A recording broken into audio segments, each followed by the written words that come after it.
and welcome this evening to this evening's Maternity and Midwifery Hour. And this is Series 9 and Session 8. And every time I say this sort of label, I'm quite amazed that we've got to this point. My name's Sue MacDonald, and I'm the curator for the Maternity and Midwifery Hour and the Maternity and Midwifery Festivals. And it's my pleasure to be chairing this session this evening. And I think we're going to be find this very useful and enjoyable, I think, from knowing my speakers, my lovely speakers. And we're joined by Kate Greenstock, Anna Byram, Aaron Turner, and Colette Grant. And because we always do this, we always put them on the spot and ask them to share a moment of the week. So who should we start with? I think we might start with Kate with a moment. Sue, hi. My daughter turned 18 this week. She's my second child. And for me, the moment of the week was when 18. Was when you sure you don't mean 8? Definitely not. Okay. Was when she saw the video that we'd made for her and watched her face as she watched these videos of her being 8 at the time. Wow. And younger. So absolute pleasure for me to be able to enjoy her. That's lovely. Thank you. That's a really nice one. How about Aaron? So my moment of the week, so the last 2 weeks, I've been endlessly packing, and this week moved house. And the moment of the week was at the end of the day when all the boxes and furniture were crammed into the house and there was nowhere to sit. We went up to our bedroom and there were no curtains and the light was off, and we just got to relax in the bed and look out the window, new view out the window, kind of watch the world go by and the buses going by. It was just a really special moment and a lovely minute to just relax and take a breath. Wow, that's a lovely moment. And because I thought you were going to say all the boxes were unpacked. And I might have thrown some tomatoes toward, not tomatoes, because there's a shortage. Because I'm always envious of people who can move and then have everything unpacked. So I've got this lovely picture in my mind now, and that's lovely normal picture. Yeah. Wonderful. Thank you very much for that. Your moment of the week, Sue, might be that if you saw the state of the place, you'd feel much better about it all. Okay, that could be it. I don't mind. Okay, how about Anna? Do you have a nice moment of the week to share with us? Yeah, tonight's been my moment. I picked my daughter up and her friend from school, and they both came out of school with Peppa Pig ears on because it's World Book Day tomorrow. Okay. And they have been plotting their outfits. And so it was really nice to be able to pick them up from school, but they were sort of semi-prepared. Betsy's little friend had made these noses for them at school today. So it was just really nice seeing them coming out of school. Wonderful. Thank you.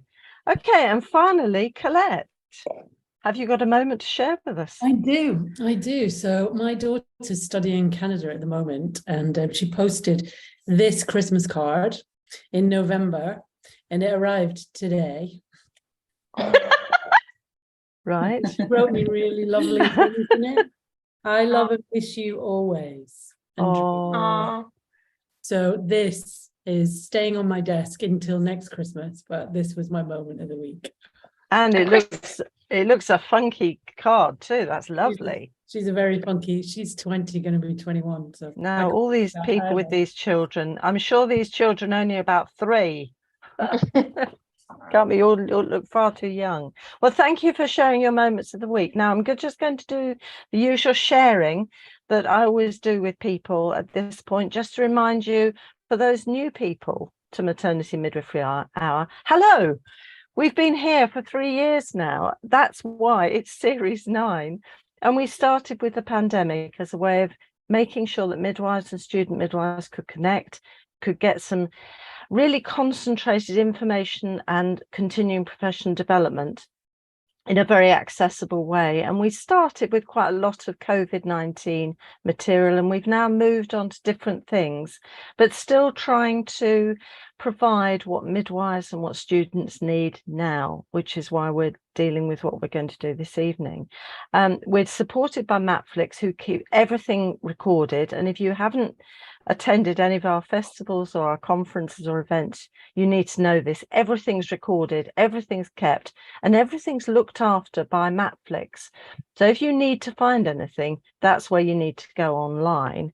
And also if you're wanting to do a project or a dissertation or research, this is a wonderful source of, I think we're up to 1,100 and a few extra recordings now, so there's lots and lots of material. You could spend a lot of time looking at everything, but it's really useful for those of you doing revalidations. Also very good, and it's all free to access. The only charge there is if you have the subscription, which gives you kind of curated and very focused box sets, which can be very time saving if that's what you're wanting to do. Very goodbye.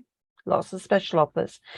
Anyway, now I'm going to say a big thank you to our students and our midwives. And I always say that, and I always mean it, because you're keeping everything going and you're doing it beautifully and looking after those mothers and babies and families. So a big thank you to all of you now, because I know even though the worst of COVID is gone, we still have COVID, we still have flu, we still have colds, and we still need to keep the service all going. And also, it's a difficult time with all of these industrial actions going on and being talked about. It's very difficult because we're not used to having to think about things like industrial action. We want to be doing what we do well, which is caring for people. So I'm going to remind you to look after yourselves, but that's then the focus of the program, because you're going to have more of that from now. And I'm going to have to flag up my March happiness action for happiness calendar, which those of you who watch this often will know that I'm into this now, because it gives you one little thing every single day. Really good. You can download it. And on your resources sheet, there's a little link to go to the right place. And guess what? Today, 1st of March, our task today is to set an intention to live with awareness and kindness. Isn't that lovely? Perfect. I love these. But it usually just gives you something, little things to think about, be mindful, and just focus on, because it does help with our mental health, and we need to look after our brains and our well-being.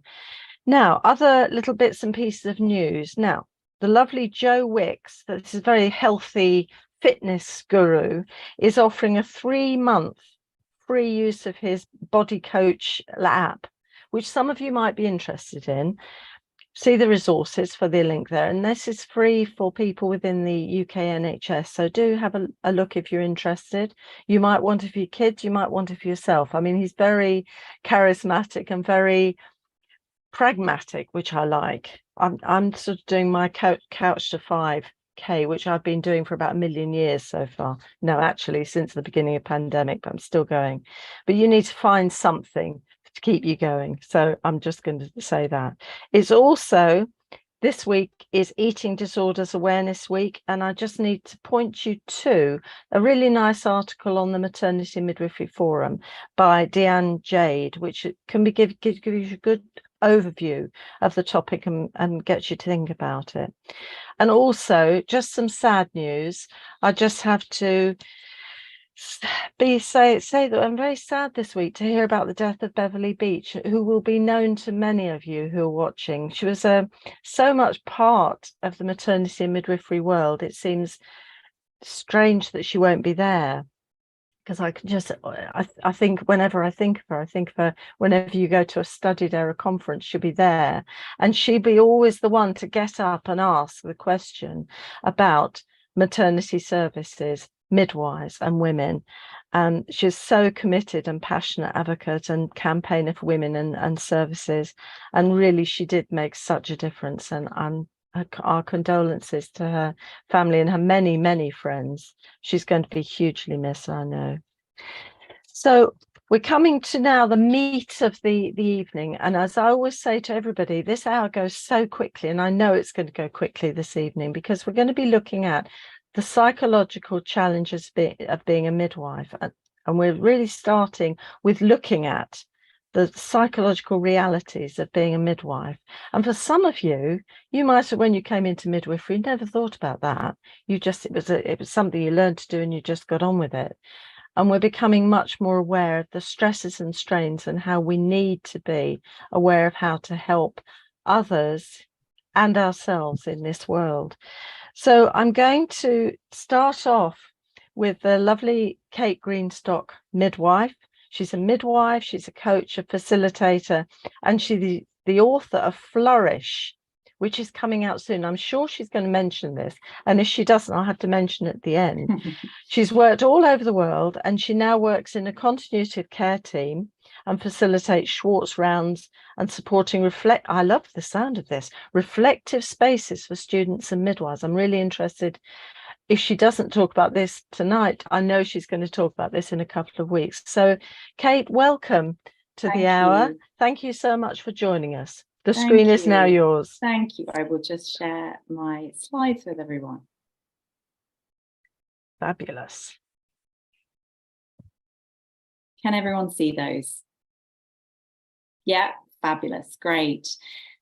Sue, thank you for mentioning Beverly, because she was local to us. I'm in Southwest London, and she started AIMS, the Association for Improvements in Maternity Services, very locally. So I've seen a lot of her over the years. So it's nice to be able to honour her tonight. So welcome, everyone. Can't see you, but I'm very grateful you're here. We are just taking a snapshot tonight, and it's part of a two-part series in Maternity Midwifery Hour, the second one being March the 15th. And the second one in 2 weeks' time is going to be about tools and mindsets to sustain you as a midwife. Tonight is about the realities. And it's really not about dragging you down on a Wednesday night. Instead, it's about naming them, getting to that place where we can say, oh, this is what's going on. It's not me. It's this thing that's happening in me and around me as a result of the environment. So tell you a little bit more about myself. I've had a lovely introduction from Sue already, so she's covered most of this. I think the key thing is that I have this combination of midwife and coach in my identity. And this picture was taken on my son's 18th birthday, at the beginning of 2021, in those dark days of the second wave of COVID. And it's a very kind of visceral picture for me, because I remember the feeling that January of being very much in the stress of that second wave, with lots of very ill women, but also a lot of very unwell midwives, both physically with COVID, but also psychologically. And I was determined that midwives would no longer say to themselves, I'm not cut out for this. Because that's what I was seeing, that's what I was witnessing. I'm not cut out for this, it's too much. You know, I'm not young enough, I'm not fit enough, I'm not well enough to continue to do this. And what I want all of us to know is that it's not that we're not cut out for this, but what's actually happening is unacknowledged traumatic stress. So I wrote a book that really sprang from those days in COVID. That's where the motivation came from. And it was to help give midwives a map of the rugged terrain that we work in. And the aim was to really identify the names of these things that we encounter. And I called them the 5 mega mountains. And for midwives, as I say, to avoid having to say, it's me, or I'm going mad, but instead say, no, there's something else happening here. And the aim is to not just give midwives that vocabulary, but also obviously to give team leaders, PMAs, the vocabulary, the tools to be able to talk compassionately with staff, and to give midwifery educators a chance right from the beginning to talk about realities honestly, even from the recruitment process, so that people can weigh up, is this something that I want to invest in? Is this something that is right for me, given my background, personality, etc., much more pragmatic right from the beginning. So part 1 of the book slightly parallels what we're doing with the Maternity Midwifery Hour, actually. Part 1's about the map and the language of psychological realities. So I'm going to take you on a bit of a whistle-stop tour of the mountains tonight. It'll be more like seeing them from a helicopter than climbing them, which is what the book is, the first part of the book.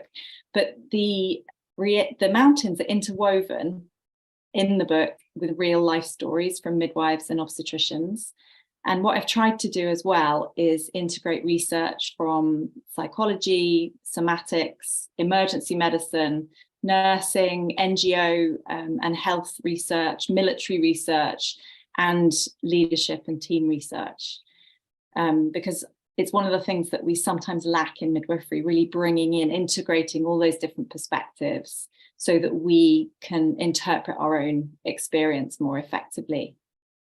And through the book, you'll see that it's in the context of psychological safety, compassionate leadership, what happens after an incident, and also getting midwives to really explore what it means to be a population of people who also might give birth and come backwards and forwards from giving birth into serving people who are giving birth. And it's interspersed with moments of hope when we ask those questions, what if we were to creatively explore how to reimagine our structures and our systems? So it starts with, how can we make sense of the emotional journey and experience of midwifery? And it starts with the air that we breathe, which is emotion work. And Billy Hunter and her colleagues have been writing about emotion work in midwifery for many years now.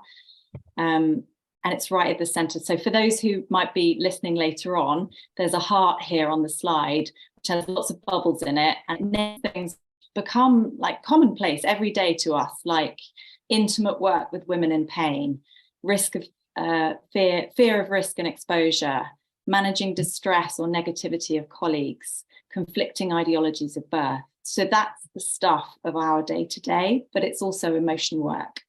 So that's the atmosphere under which the mountains sit. And the first of the mountains here is moral injury. You probably heard this term, many of you, for the first time during COVID, because there were lots of newspaper articles written about it. But there was a BMA, British Medical Association, survey done in 2021 after that second wave of nearly 2,000 doctors in the UK. And 78% said that moral distress resonated with their experiences at work, but over 50% said they'd never actually heard the terms before, which is really interesting. And one of them said, I'm so relieved to see these terms being used rather than burnout, which implies that only those with less resilience suffer from these mental health problems. So you can see there that moral injury occurs when we're unable to meet our first principles of first do no harm, or in the case of midwives, be truly with woman. And it happens when there are external constraints which force us into that place of prioritizing tasks over human dignity. So not being able to prioritize the start of breastfeeding or a growing confidence for the woman because of a rush to the postnatal ward. Pressure to do a vaginal examination at a certain time because that's what the protocol says, even though there may be scant evidence for the reasons for doing it in the first place. Or indeed, you might know that this particular person is one of the 10% probably of women who've experienced some form of sexual abuse in their lives. And yet to go ahead and do the vaginal exam puts us in this place of contravening our own values. There's lots of examples of how moral injury plays into our lives as midwives. And you can see that great graphic here, little shout out to my illustrator, Jo, for the book, Jo Bradshaw. And she's made this incredible graphic of a midwife putting in loads of structures and systems to preserve the safety of the family. But at the same time, she's driving a wedge between herself and the birthing family there by trying to preserve their safety. and creating that dehumanization and experience of moral injury for herself in the process. Mega Mountain 2 is compassion fatigue or empathic strain. And the great irony here is that we welcome midwives into midwifery education in part for their ability to empathize, but empathy can be really double-edged, and it can lead to empathic distress, which is really kind of aligning yourself with the woman and feeling exhausted and thinking this is unsustainable as a result. And in the book, I talk about research about how we can train our brains to use empathy as a stimulus for a much more positive, empathic concern. So that's one thing about this, but there's another aspect to highlight here, which I think is fascinating, and that's the emotional exhaustion that people will experience when they are feeling compassion fatigue or empathic strain. And the more we feel that, the more likely we are to use the silencing response, which can play out at work by, rushing away from a family because we're essentially shut down. We might find the uncertainty of a new mother or the cries of a new baby irritating or difficult to be with, or the pain of a woman in labour. Or we might use those pat answers to just slip away, or the humour that kind of shuts down the conversation or changes the subject. Or we might even feel angry towards the people that we care for, or give kind of half attention at best. And at home, I've found myself doing this, being intolerant to the strong feelings of my husband sometimes, or the children. It's like there's no room. My emotional signs are turned to occupied because there's no space anymore because of the load that I'm carrying from being at work. So obviously lots more to say about that, but that's just a beginning. Burnout's probably the most familiar to all of you of these mega mountains. This is number 3. And the main thing to say here is that we don't talk enough about the fact that it's a recognized occupational hazard. So the WHO recognize it, they define it, and yet we don't really talk about that in recruitment. We don't really explore what it might mean to be burnt out. And it's also more likely that we feel distanced from our work. So you can see the definition there, when we're part of a rotational system where it's harder to feel part of a team and harder to feel a sense of belonging, more likely to feel like we've got to kind of fit in with the prevailing culture rather than belong. We also don't talk very much about the impact of an overactive adrenal system. So just cortisol firing in a busy environment where we're often neglecting our basic needs. In fact, this mug, this No Sleep Club mug, is a copy of a mug that's sitting in the community midwives office cupboard right now. And in some ways, it reflects how we celebrate the No Sleep Club narrative. We celebrate this kind of overactive adrenal system, and it has its impact. Trauma exposure is the 4th mountain of 5. And this is where it starts to get really juicy, and where we start to see that as midwives and maternity workers generally, we are becoming trauma exposed on an ongoing basis. And by this, I don't mean a single event. I mean ongoing exposure to the situations that are listed on the slide, or those that are experienced by colleagues or told to us, the kind of story sliming. And this is where we really benefit from wisdom from other fields, including international development, where we see the effects of this kind of persistent trauma exposure. And this graphic on the right really reminds me of those days in COVID. The character that you can see on the left there is probably a band 5 or 6 midwife who's calling out or speaking out or even thinking out to their senior, where were you in my time of need? And then you've got the band 7 or someone like that on the right-hand side who's thinking the same, but calling out to someone else going, I had no one either. Who was there to hold me? So this ongoing trauma exposure is real. And most often we think about PTSI or PTSD when we think about trauma. So this is more the event, or an event, a series of events. And I've deliberately chosen to use PTSI, so injury rather than disorder, because it's something that happens to us. One of my great hopes out of the book is that we begin to build really robust and immediate post-incident support. So I'm developing a trauma exposure poster, which is going to be much like a Sharps injury poster for the sluice or anywhere else people want to put it. But the idea is to educate and signpost staff after an incident.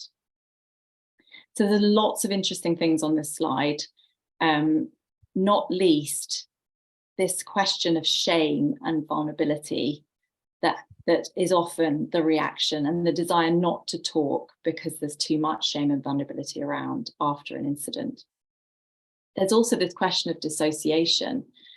There's a woman called Liz Garrett who's explored how midwives support women who've experienced childhood sexual abuse. And as she watched the midwives, she noticed that in an emergency moment where the midwife felt a sense of powerlessness, she would often dissociate from the situation to the extent that it looked like she was really very distanced, just as an expression of that powerlessness in the moment. But of course, the dissociation had strong associations with PTSD. It can sometimes exacerbate it as well. And then finally, I really just wanted to highlight, and this is a theme through all the book, about the fact that for Black and brown midwives, inequalities throughout their lives and disproportionality generally, and racism, causes them to be greater at risk from trauma exposure and, you know, experiencing moral injury on the day-to-day as well. And that is like a thread that I weave through the book, making sure that that's highlighted. So it is not just you. We need to start talking about this. And I love these little quotes from student midwives, because of course that's where it all began, where it all begins. The first one's about the ball of mess. And you don't need to read the whole thing, but she's basically saying, oh my goodness, we've got to keep it inside. And what do? We can't pass it on. We can't move on to the next woman with it. So we just keep it inside. And we end up with this ball of mess that you can't undo. And then the second one's from one of my early readers, another student midwife who's read the book. And I love the shift here where she says that, oh my gosh, yes, conviction. And she says, now I can see it, now I can name it. There is power to finally let ourselves acknowledge it and to trigger real change. So that's what I would love. That's the energy that I would love to see amongst midwives and student midwives, to say, now we see it and now we know we can name it. It feels like we can support ourselves better and support others better. So final slide is, don't feed the fears, support each other. And you can go to flourishformidwives.com for more information. Looking forward to questions when the time comes. Fabulous. And thank you so much, Kate, for bringing that all so beautifully in the little mountains. I think that's a really good analogy and a really good visualization for us all to use. And I also am thinking this ball of mess, because that really illustrates the kind of complexities of what you're dealing with. So thank you for that. Now, audience, if you have questions, just put them in the chat box on the right of the screen, and we'll have time for questions and answers after our three next speakers. We have a little three speaker threesome now, and so I'm really pleased to introduce in a proper way, and I ought to say at this point the full CVs and bios are on the website, but this is just a short and sweet introduction. So we have Dr. Anna Barham, who many of you will know as a midwife, educator, and as founding director and CEO of All For Maternity and the publisher of Practicing Midwife. And I know in her role, she has always included loads of materials and tools to support midwives and student midwives, so very close to her heart. Then we have Dr. Aaron Turner, who studied anthropology and medical anthropology Following his PhD, specialised in clarity of mind, practicing as a consultant and trainer with leaders, executives and leadership teams in high-level organisations, but now is focusing on highlighting the ever-present potential of well-being, clarity and the vital importance it has for individuals, relationships and organisations. And then we also have Colette Grant, who is a performance coach and entrepreneur, and now focuses on transformative and unconditional potential for well-being through new understanding of the mind. Her work includes working with leaders to tap into resilience, listening skills, and contentment. I love that too. So welcome to Kate, to Erin and Anna and Colette. The screen is now yours. Oh, thank you so much, and thank you, Kate, for your work and insights. And it's a good time to sort of come in and share some of the work that we've been doing to address some of the mountains you noted in your book. So myself, Aaron and Colette have come to know each other well over the last couple of years. And we want to talk to you tonight about midwifery matters and unlocking the potential for well-being. And there'll be lots of opportunities to hear from Aaron and Colette about the work that they've been doing and the work we've been doing to support midwives and maternity staff throughout NHS England and beyond. We've already heard a lot about the challenging context for midwives and maternity workers, and it's really important and good to hear that these are being named and discussed and acknowledged. I think that there have been personal and professional challenges for so many people through the pandemic, and it's been wonderful that Matflix and the Maternity and Midwifery Hour and USU have been, creating a space for these to be discussed and addressed. And we've too been able to hear and see some of those play out, both personally for ourselves, but also for the people that we aim to support. We do want to start by saying a big thank you to everybody currently working and who has continued to support families in and across maternity and perinatal services. It's really important to continue our thanks and gratitude for everybody that shows up every day to make a difference to new families as they journey through their own experiences. So thank you to everybody for the work that you do, and to those listening tonight.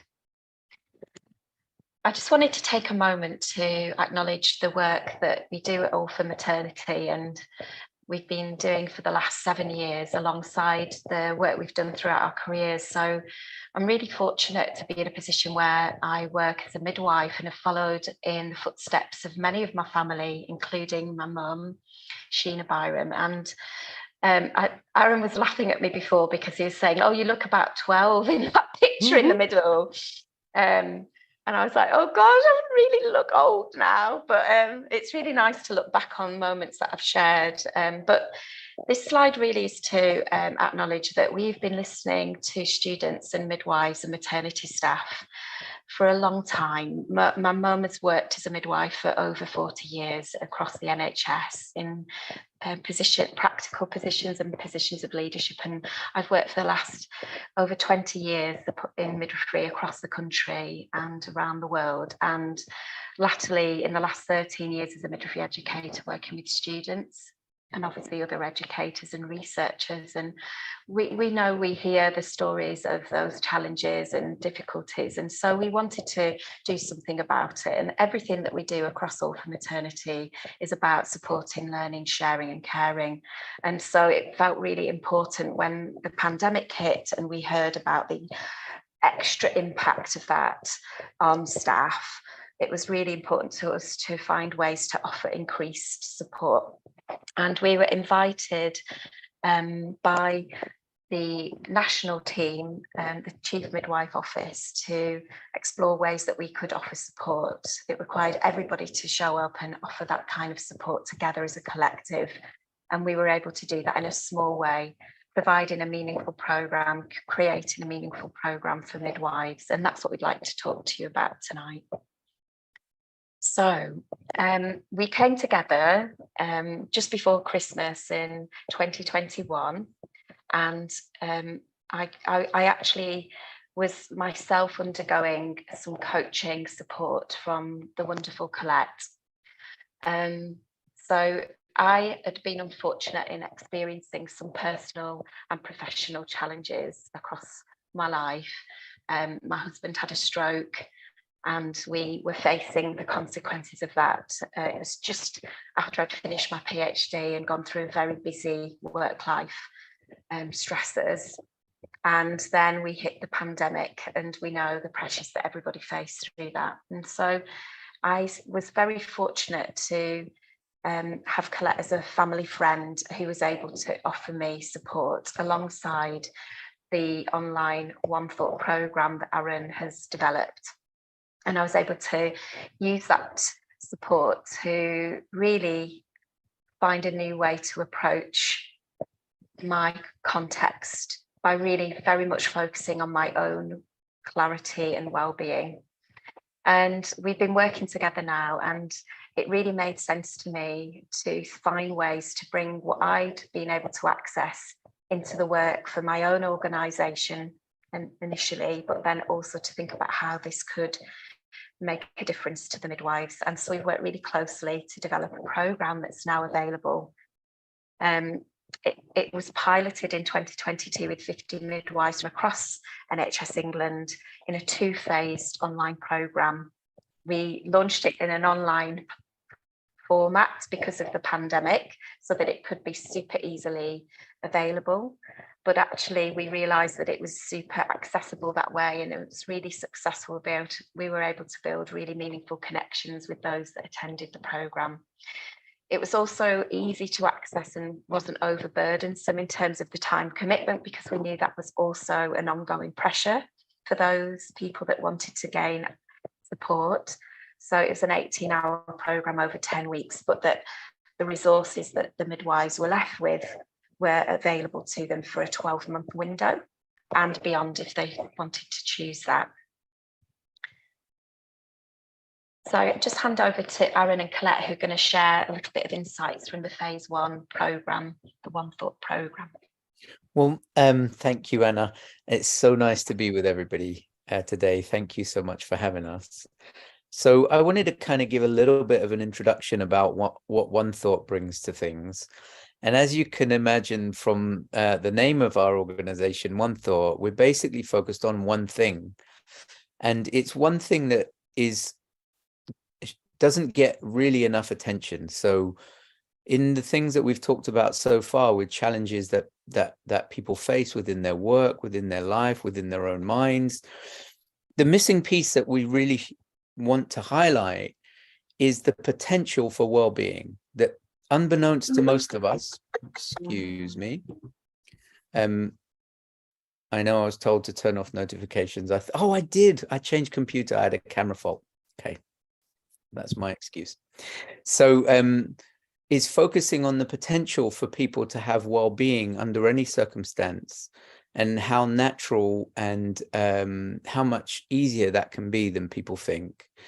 And the vital link that having well-being and clarity gives us under challenging circumstances. So that missing piece, I've worked with people for that missing piece within their own mental health challenges, within families, within relationships, and within organizations. And it's amazing what changes when you go from feeling stuck and burdened in a pressured, stressed, distressed state of mind and go to a clearer state of mind.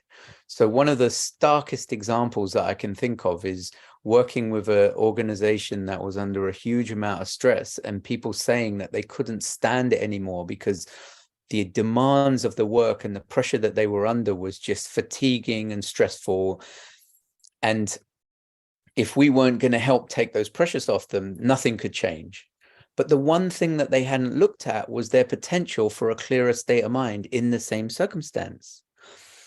And it was very challenging to get them to consider that that was possible. But when we did, one of the things that they realized was there had been periods where one of the things that they loved about their job was how busy and pressurized and demanding it was.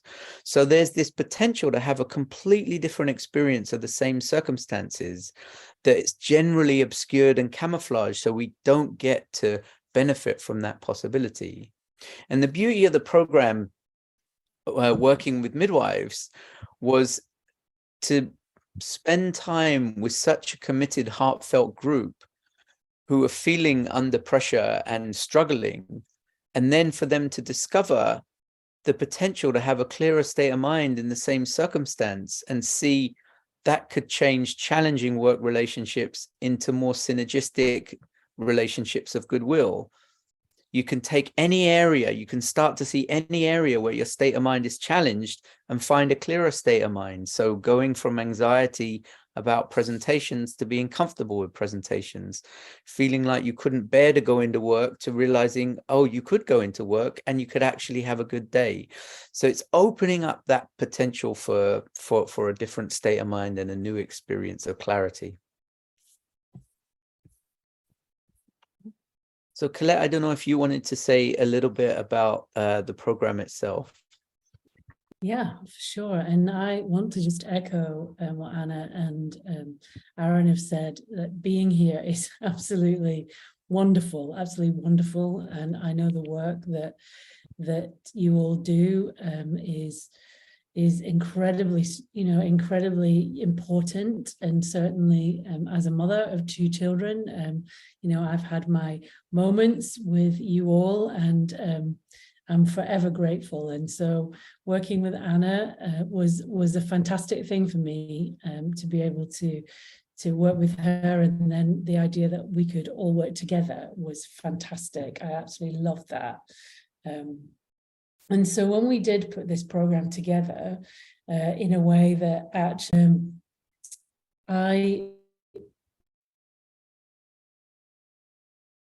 was the kind of lifestyles that you have and the different pressures that you have around that. And so I've run this program with the midwives, and I've also run it with businesses and all kinds of different organizations. And actually the really interesting thing is that everybody that comes to it and comes on the program has a different outcome. And I think that's been one of the things that I really, really like, is that different people get different things out of it. But the one thread and theme that I see that goes all the way through it is people then start to have a different relationship with their thoughts. And Sue mentioned at the start about awareness, and we talk about that. We talk about listening. We talk about resilience and where it comes from and how you can tap into it. And I know for all of us, that's really important in our lives. And I think that all of that packaged up together is a journey through that takes us gently through examining how we work and how our minds work. And actually there's something about that that's just really, really useful. So I'm a really practical person, and so when I started to learn about this, I was in I ran a property business, and I was in a big, huge bind, and I started to learn about this, and then I could see that I was actually tripping myself up all the time, and I was overthinking things I didn't need to overthink, and I didn't have clarity. And so actually navigating my life, even in those really difficult, stressful times, started to get easier, and I started to see a way through. And that's what we are sharing with people through this online course. And I think the thing that was amazing at the end of it, and we're going to show you a little video with some of the comments from some of the people that were on the course, other people got the same degree of understanding of their mind, and they had a completely different relationship then with themselves, really, and also with their situations. That's correct. It's what was really lovely about this phase of the programme was having access to resources that people could engage with when they were walking their dog, on the way home from work, in the bath, or wherever they were most comfortable, but then also having that support to meet up and discuss it with the facilitation and guidance of Aaron and Colette and my mum and I together. We formed a real sense of community as well with the catch-ups that we had that were facilitated online. And then after we'd had the first phase of the programme, which was very much centred on personal and professional well-being, clarity, and, you know, sort of a new understanding, we were then able to move into the second phase of the programme, which invited midwives to reconsider their work and think about how they could use what they'd learnt with others in their teams and their colleagues and peers, and also think about the transformation programme and how we can transform maternity and midwifery care for families. And so it was a really lovely way of bringing everything together and making it really relevant for midwifery practice and maternity care provision. So in terms of the reflections, just to draw the presentation to a close, we wanted to just highlight some key things that felt really resonant for us. For me, what I found from listening and being with the midwives and working through the programme, it was incredible to hear midwives reflect on their ability to really see differences in their relationships with their colleagues, and notice that where once they felt that the problem was their colleague or somebody that they found difficult in their workplace, actually they could see a way that they could address that by reconsidering their own feelings and thoughts around it. And it was such a massive thing for them that it really transformed their relationships with some of these people that they've been finding difficult for such a long time. And that for me was one of the real key moments when we think about cultural shifts and creating positive, compassionate cultures in maternity care. That felt like something really significant when I was listening to the reflections. But not Aaron, if you wanted to share a programme reflection from your point of view. Well, the part that really meant the most to me from the programme is seeing really committed people that love what they do starting to appreciate their potential to have a new state of mind. So to see people who felt somewhat victimized and trapped in feelings of stress and distress just start to feel the hope and the enthusiasm that maybe there was more internal buoyancy available without a lot of work, without a lot of effort. And that kind of confidence and feeling of freedom and joy that comes from knowing there's more possible than you realized, and having the experience of being able to be clearer and clearer, and I don't know what the word is, but I guess have more confidence and well-being in the face of things that seemed somewhat daunting and unassailable before. Thank you. I think just coming to the end of the programme, I think it's probably a good time to hear from what the midwives themselves shared with us. And so I'd just like to close the presentation with a little video. So just to give you an idea of the impact for the individuals. In this video, you can explore how the One Thought programme has helped midwives to unlock their mind's potential, creating meaning for midwives. Listen to the words of midwives who have experienced the One Thought online programme.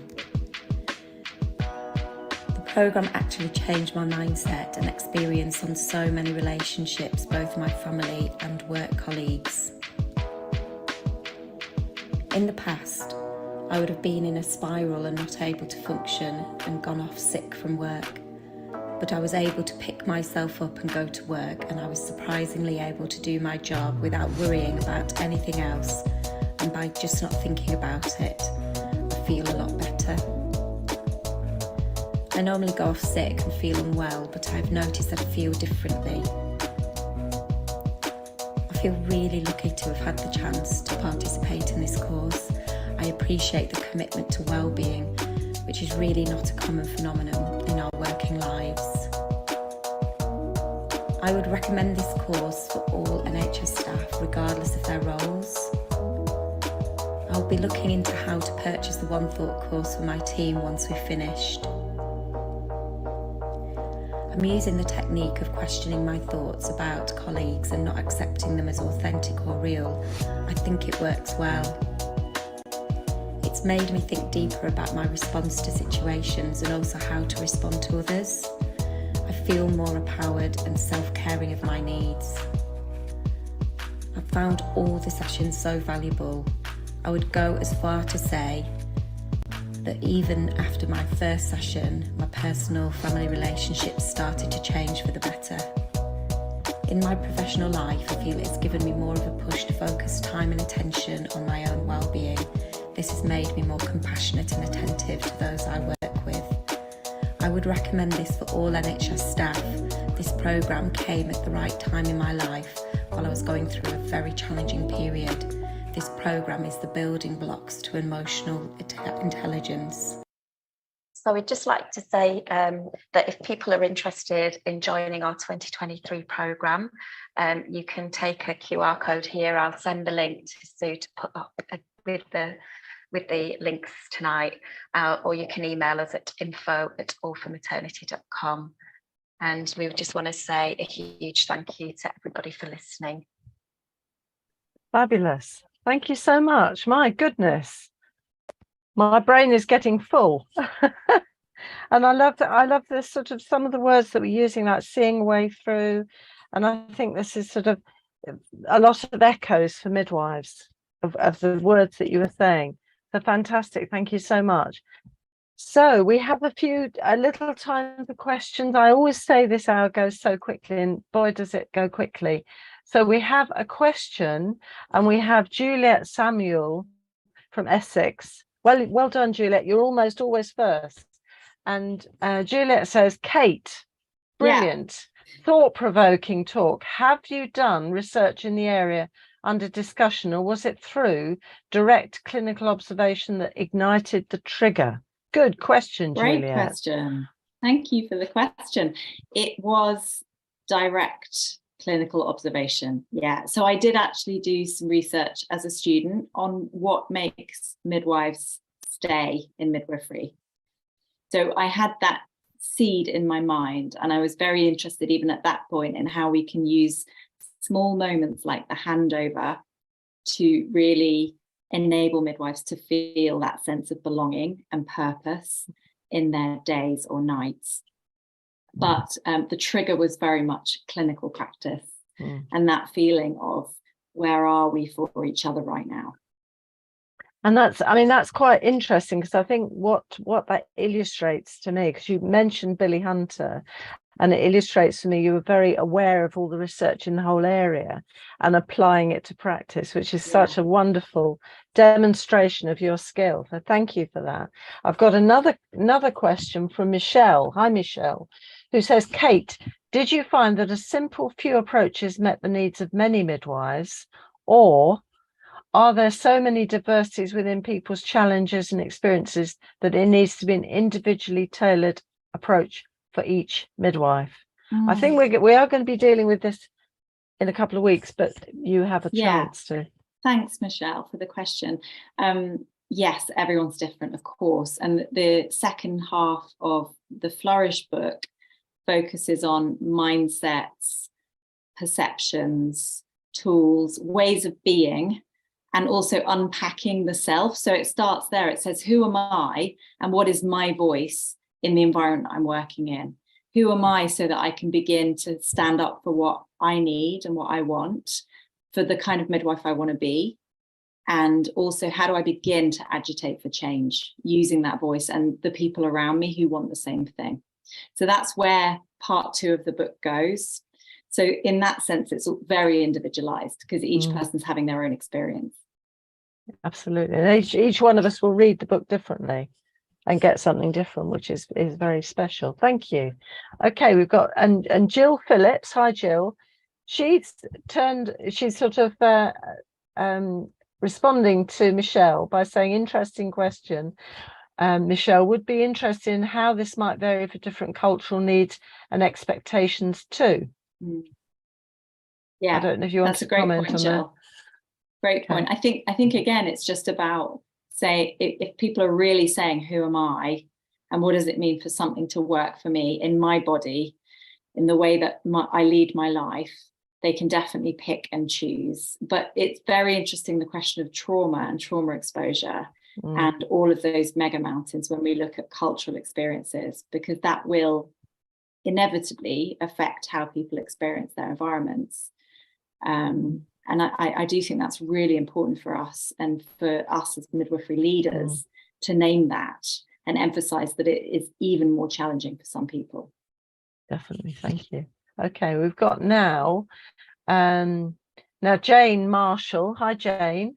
Is saying, Anna, do you introduce this to your students? I can see its value from the start, as well as a great support for PMA development. Thank you for sharing it.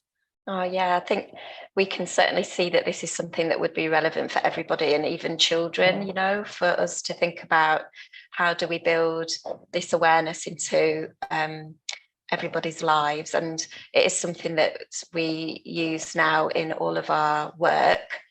It's a principle, you know, I've taken Aaron's foundation program so that I can strengthen my leadership within my own organisation and the ways that I communicate and practice. And I think, you know, I can see ways that some of those mountains that Kate shared, you can, having this awareness as well alongside that understanding can be really helpful to for people to be approaching life with a new understanding, really, is how I can express it from my own point of view. But maybe, Aaron, you could talk a little bit about how you are using this in other areas, not just in midwifery.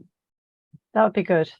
Yeah. Well, it's kind of a missing piece in all areas, that our clarity of mind determines not only our emotional experience, but also our capabilities and our perceptions. So it's playing a role in everything we do, whether I was working with army leadership for a number of years, and they would regularly say, oh my God, this is the determining factor in my quality of decision making, and it affects how I find my car keys. So whether you're threading a needle, putting together IKEA furniture, or, you know, doing something clinical, your clarity of mind is a pivotal aspect, and we just don't. It's just not as visible and understandable as it could be, given how vital it is.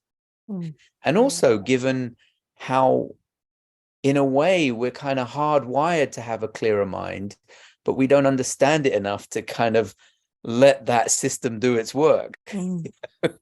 So, I mean, how, I don't know whether this is for you, Aaron, or Colette, but it sort of strikes me, this is really, it would be so good to have this right at the beginning. I don't know, even with as a teenager, because that's a time when you could do a lot of clarity of mind, because it's such a difficult time of balancing everything. I mean, can you see that fitting into other fields or parts of education? Yeah, so every field that goes into it adds that missing piece. So I have students and colleagues that work in many different fields. And actually, I think Colette could speak to this as well. I wish I understood this when I was a teenager. I would love to have, I would have had a much better time. I think it would have gone from difficult to, you know, an absolute pleasure. Okay, well, Colette, what do you think? I mean, I'm bet that some of the people who are watching now are thinking, yes, my teenager could do with some of this.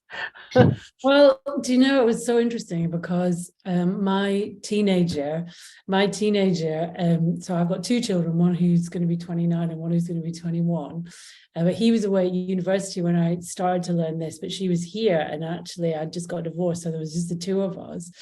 And actually the woman that she's turned into, it's so fascinating, because she literally, her life is so much, she navigates her life so much easier than a lot of her friends who she sends to me, who talk about all the things we talk about.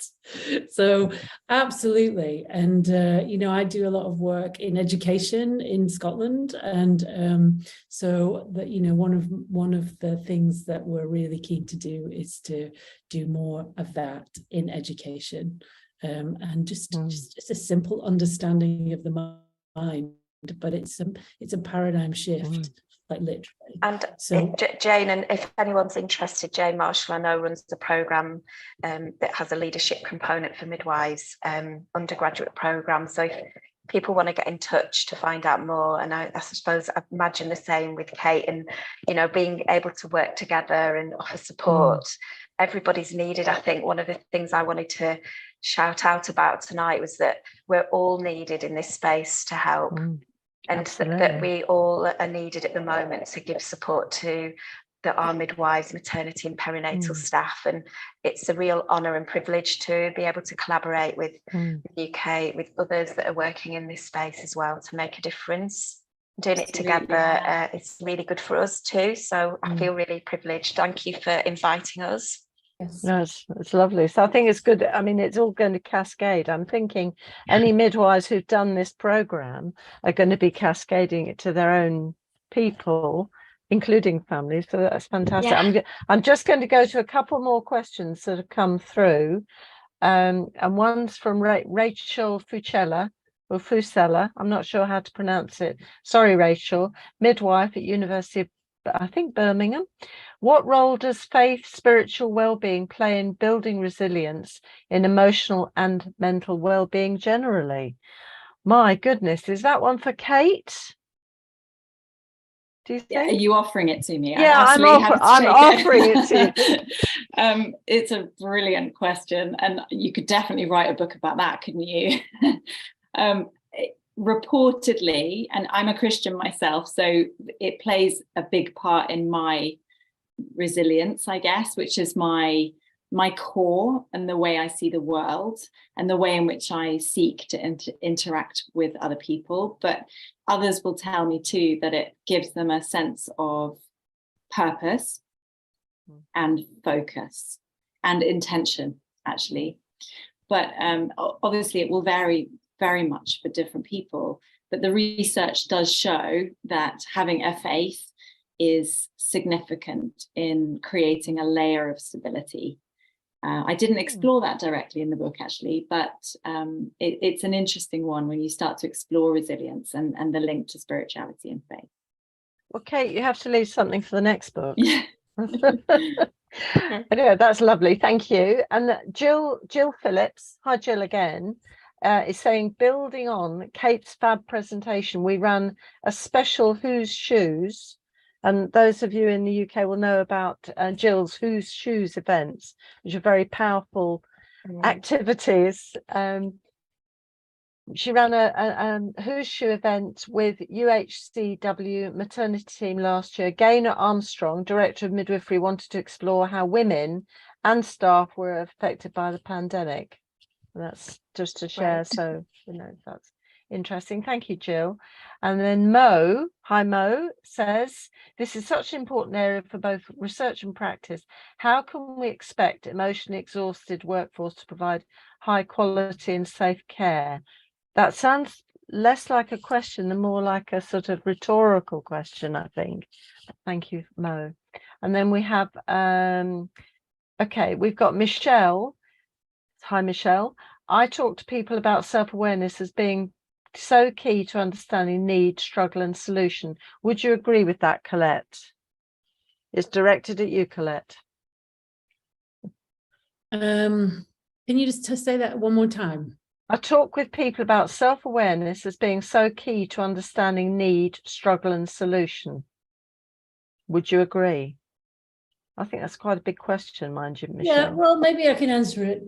Maybe I'm sure you can. Well, like in a short way. So I think awareness, and you mentioned that at the start, is a key to so, you know, being conscious of what you're doing and what you're struggling with, and also the fact that, you know, if you go into overthinking about it, then you're just going to get more of the same. Whereas actually, if you can just find it in yourself to like tap into your intuitive, creative part of you, then you'll find answers that you probably would never have imagined.